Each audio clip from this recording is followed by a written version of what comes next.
Engandiyur Saraswati Vidya Niketan central സ്കൂളിൽ എല്ലാ അധ്യയന വർഷത്തിന്റെയും ആരംഭത്തിൽ നടന്നുവരുന്ന വിദ്യാഗോപാല പൂജ നടന്നു. ഗണപതി ഹോമത്തോടുകൂടി ആരംഭിച്ച ചടങ്ങിൽ പ്രിൻസിപ്പൽ ബിന്ദു സി പ്രസാദം ഏറ്റുവാങ്ങി. Deendayal trust chairman Ramachandran PS, secretary IA Mohanan, trust executive അംഗങ്ങൾ, അധ്യാപകർ, അനധ്യാപകർ എന്നിവർ പങ്കെടുത്തു. വിദ്യാർത്ഥികളുടെ വിദ്യാഭിവൃദ്ധിക്കും ഐശ്വര്യത്തിനും വേണ്ടി നടത്തിയ പൂജയിൽ നിരവധി വിദ്യാർത്ഥികളും രക്ഷിതാക്കളും പങ്കെടുത്തു. ഇതേപോലെ പ്രഭാതത്തിലെ കാലത്ത് ഗണപതി ഹോമനത്തോടുകൂടി തുടങ്ങി വിദ്യാരാജഗോപാല മന്ത്രാർച്ചനയോടുകൂടി സമാപിക്കുന്ന വിദ്യാരംഭം കുറിക്കലുണ്ടാവാറുണ്ട്. ഇവിടെ ഈ അധ്യയന വർഷത്തിലെ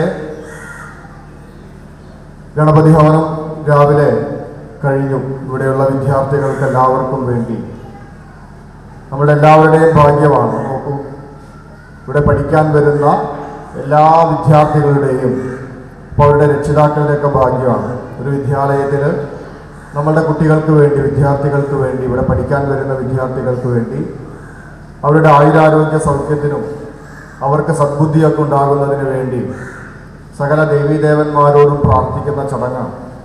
വിദ്യാമാശു പ്രയച്ഛമേ ഓം ക്ലീം കൃഷ്ണ കൃഷ്ണ ഹരേ കൃഷ്ണ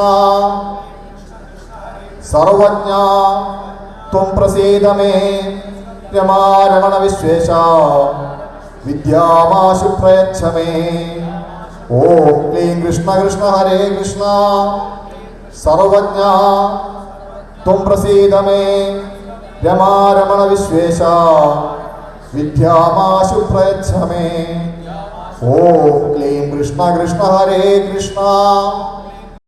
അന്നപൂർണേശ്വരി ഭജൻസ് തൃത്തല്ലൂർ നയിച്ച ഭജനാമൃതം മുഖ്യ ആകർഷണമായിരുന്നു.